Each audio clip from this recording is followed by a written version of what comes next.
I, 32M, never thought I would be writing this, but here I am. This happened last week and I am still processing everything. Writing this on a throwaway account since Bianca reads Reddit. It's going to be a long post since there's a lot of history to cover. I grew up in a middle-class family in Ohio with my older brother Harry, 35M. We were extremely close despite the age gap. When other kids bullied me for my stutter in elementary school, Harry would always stand up for me. He helped me overcome my speech issues by practicing with me every day after school. By high school, my stutter was completely gone, thanks to him. He was more than a brother, he was my best friend, role model, and protector. Our parents always favored Harry. He was the star athlete, got better grades, and was more outgoing.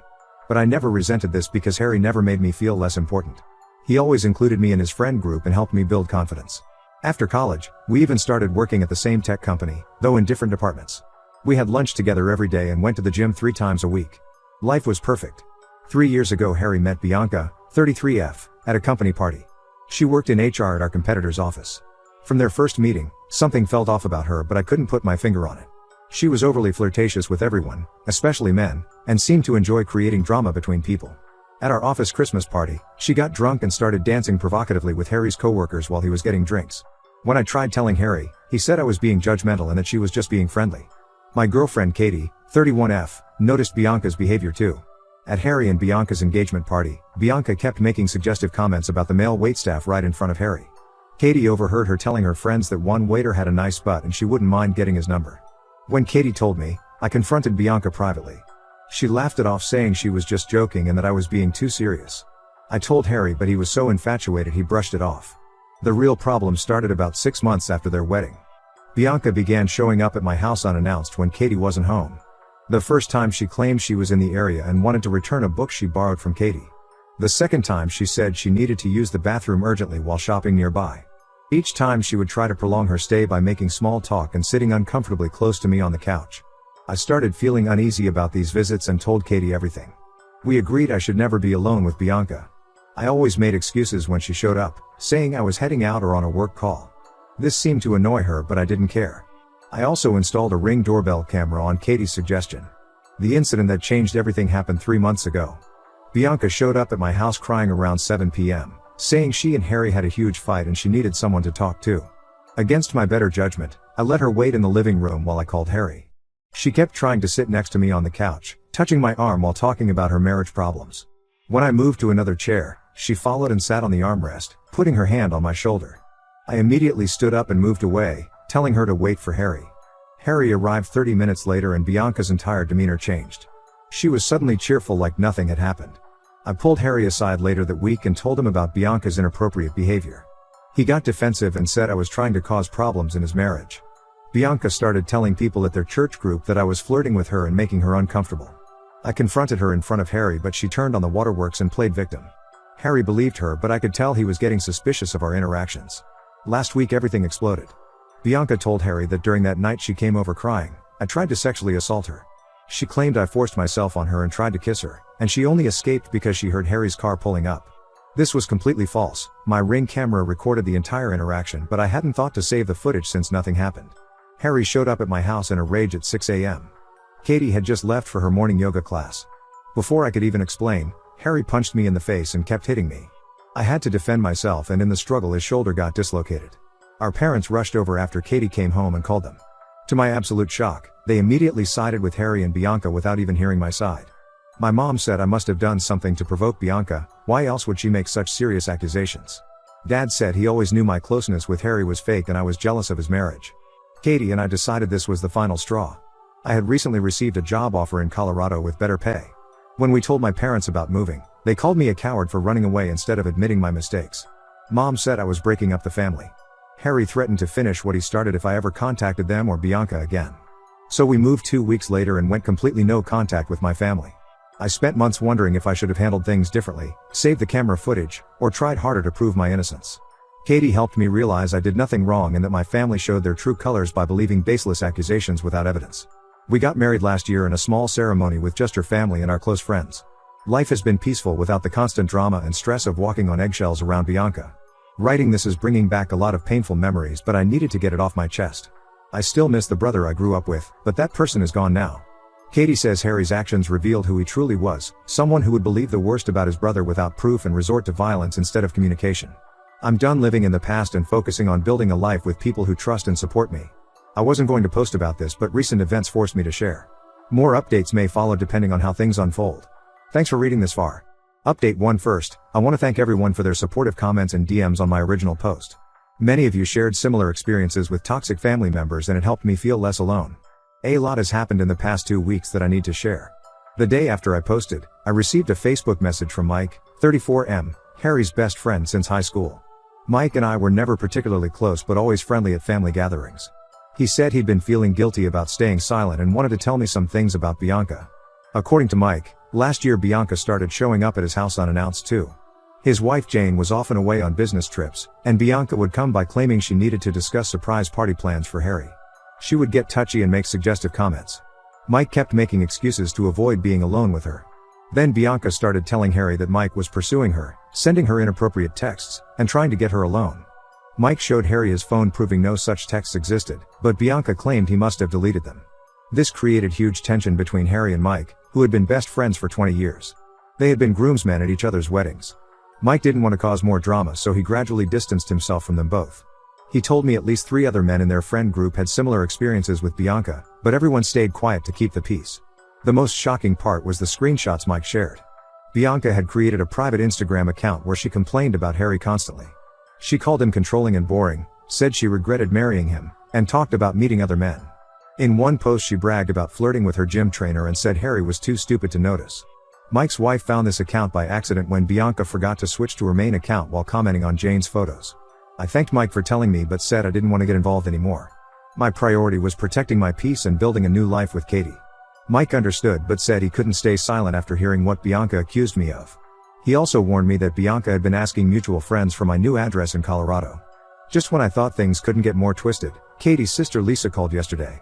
Bianca had somehow found Lisa on Instagram and sent her a long message trying to warn her about me.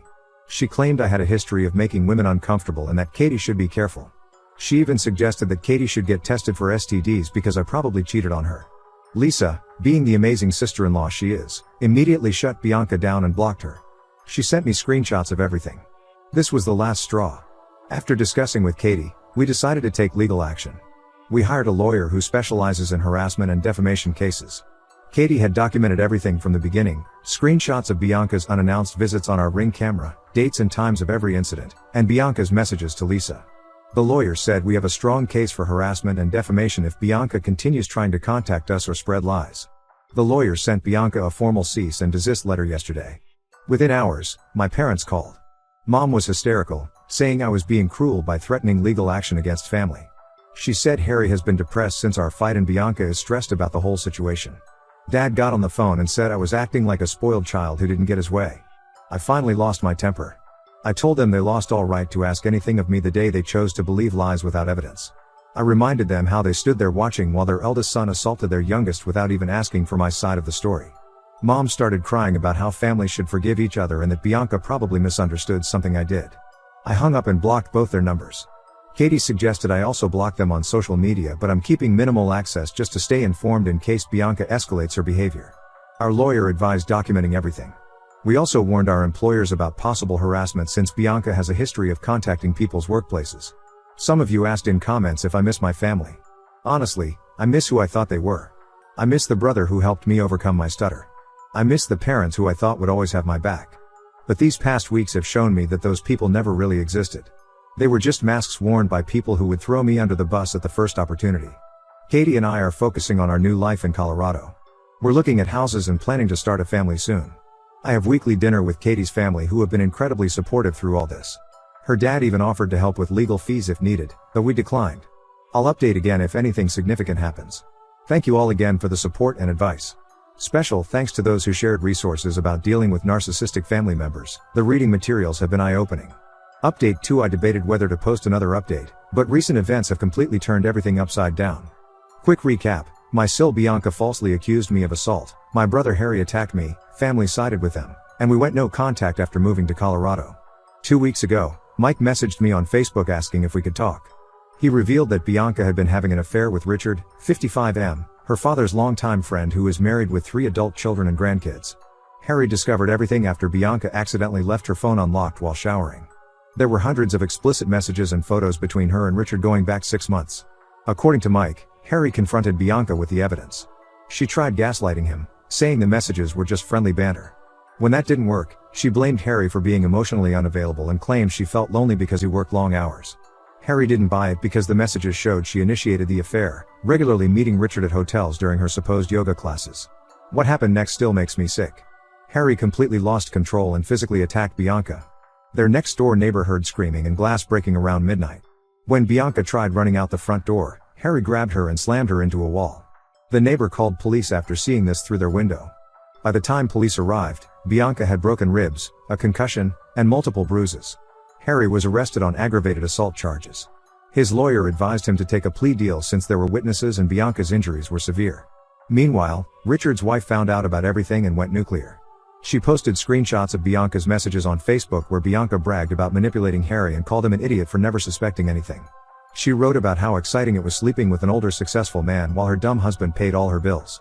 Bianca tried damage control by deleting her social media, but screenshots had already spread through their entire social circle. Several women came forward saying Bianca had tried seducing their husbands too. Even her own father cut contact after discovering she had been sleeping with his friend of 30 years. Yesterday, my parents called from a new number since I had blocked their old ones. They were crying and apologizing for not believing me about Bianca. Mom said she should have known something was wrong when Bianca kept changing her story about what happened at my house. Dad admitted they favored Harry blindly and failed me as parents. Then came the real reason for their call: they need help with Harry's legal fees. The house they remortgaged for Harry's wedding is already underwater, and their retirement savings are drained from supporting Harry and Bianca's lifestyle. They asked if I could loan them $25,000 for a better lawyer since Harry's public defender wants him to take the plea deal. The conversation brought up complicated feelings. Part of me remembers the brother who protected me growing up, who spent hours helping me overcome my stutter. That Harry would never have believed such horrible lies about me or attacked me without proof. But I also remember how quickly he turned violent, both with me and Bianca. Regardless of her betrayal, his response showed dangerous anger issues. Katie thinks we should maintain firm boundaries. She pointed out that my parents only apologized after discovering Bianca's true nature, not because they realized how badly they hurt me. She's worried they'll drag us back into drama just when we've built a peaceful life. I haven't given them an answer yet. The vindictive part of me wants to refuse like they refuse to hear my side. But the part that remembers my childhood with Harry feels guilty. He was always there for me growing up, yet I'm considering abandoning him at his lowest point. Mike keeps me updated on the situation. Bianca moved in with a cousin in Nevada and is playing victim on social media, conveniently leaving out her affair. Richard's wife filed for divorce and their adult children refuse to speak to him. Harry is being held without bail due to flight risk. My parents are still pressuring me for an answer about the money. They say Harry was just protecting his wife like any husband would, and now he needs his brother's help. But Katie made a good point: I would never attack someone without evidence, and she would never falsely accuse someone of assault. Writing this out has helped clarify my thoughts. I'll post another update once I make a decision about helping Harry. Thank you all for your continued support and advice. Update 3: This will be my final update. After weeks of deliberation and many discussions with Katie, I made my decision about helping Harry. I know some of you will disagree, but I've chosen not to help with his legal expenses. While I understand Harry was manipulated and betrayed by Bianca, his violent responses to both situations revealed a dangerous pattern. He assaulted me without evidence based on Bianca's lies, and then nearly killed her over her affair. Yes, Bianca is a manipulative person who destroyed lives, but Harry's violence could have ended in tragedy both times. I wrote Harry a letter explaining my decision. I told him I still care about him as my brother, but his choices have consequences. I also expressed hope that he would get help for his anger issues during his sentence. He never responded, but Mike told me Harry cried while reading it in jail. My parents had to sell their SUV and take a second mortgage to pay for Harry's lawyer. He eventually accepted a plea deal, 18 months in prison with mandatory anger management counseling. Bianca tried testifying against him for a harsher sentence, but her credibility was destroyed when her affair and history of false accusations came to light. Bianca's life imploded spectacularly. Her affair partner Richard's wife exposed all her messages and photos to their entire community. Bianca lost her HR job after multiple people reported her history of workplace harassment. She tried playing victim on social media, posting about surviving domestic violence. But people kept commenting with evidence of her affairs and lies until she had to disable her accounts. Last I heard, she moved to Nevada and is working as a waitress. Mom still sends emotional messages about family loyalty. She says I'm punishing Harry for protecting his wife just like I would protect Katie. Dad calls me selfish for abandoning my brother during his darkest time. But as Katie pointed out, she would never falsely accuse someone of assault, and I would never physically attack someone without solid proof. The biggest update is that Katie is 3 months pregnant with our first child. This news reinforced our decision to maintain no contact with my family. I can't risk exposing my child to Harry's violent tendencies or my parents' toxic enabling behavior. Some might call this harsh, but protecting my own family's peace has to come first. Mike keeps me updated about Harry. Apparently prison is changing him and he's attending therapy seriously. My parents want me to visit him, saying he asks about me often. But I'm not ready and don't know if I'll ever be.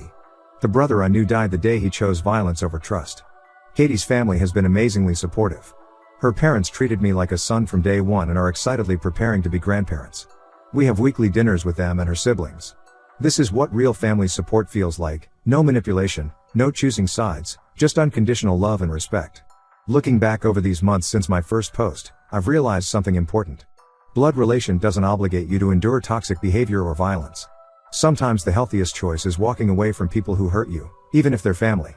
Thank you all for following this journey and offering support and advice. Special thanks to those who shared similar stories. You helped me feel less alone in these difficult decisions. I won't be posting any more updates. It's time to close this chapter and focus on my growing family.